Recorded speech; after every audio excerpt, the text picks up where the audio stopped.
Avinnash and Amrish are with us, and on your screen, of course, you'll find the most active stocks. So keep up with the screen, and you won't miss a thing. Both volume, price, activity, everything there.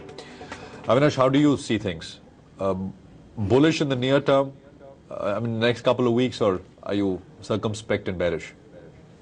No, I think Prashant, I would be a little cautious because now I think the big event the markets are looking forward is obviously the RBI policy.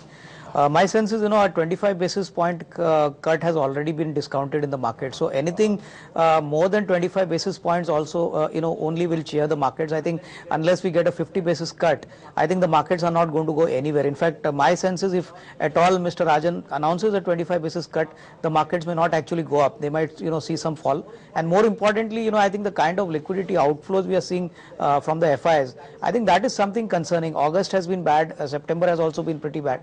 And October is now going to be a more volatile month as we move into the Bihar election schedule. So my sense is I think it's better to wait and watch. Let's see what the RBI governor does and then take a call, because I think the markets are definitely finding pressure at upper levels. Maybe around 8,000, could be a kind of a resistance level at least in the near term.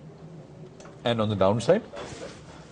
I think downside, Prashant, my sense is I think 7,700 is a very crucial level. I think, if we see any further global shock, which I think is going to be the key factor, in the month of October, and plus what happens in the month of October, because elections are always going to be anybody's guess.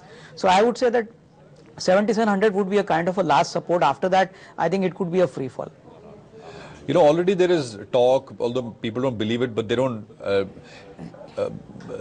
restrain themselves from talking about it. Say, well, this is eventually headed to 7,200 once at least. Do you believe that, Avinnash?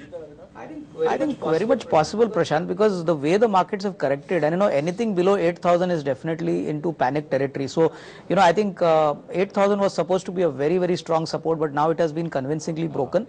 And we have seen that whenever, any global shock happens, like the day before, as you were mentioning, some PSU in China went default for a particular bond. I think the markets took this so badly that, in a few minutes, I think the Sensex was down by more than 500 odd points. So I would say that, let's hope for the best, but my sense is corporate earnings in the second quarter would be the key, and what kind of policy action happens. Because I think if the market does not get any rate cut, I think that's going to be a big disappointment, Prashant. This PSU bank, frankly, I don't even know about this. I mean, the day before, because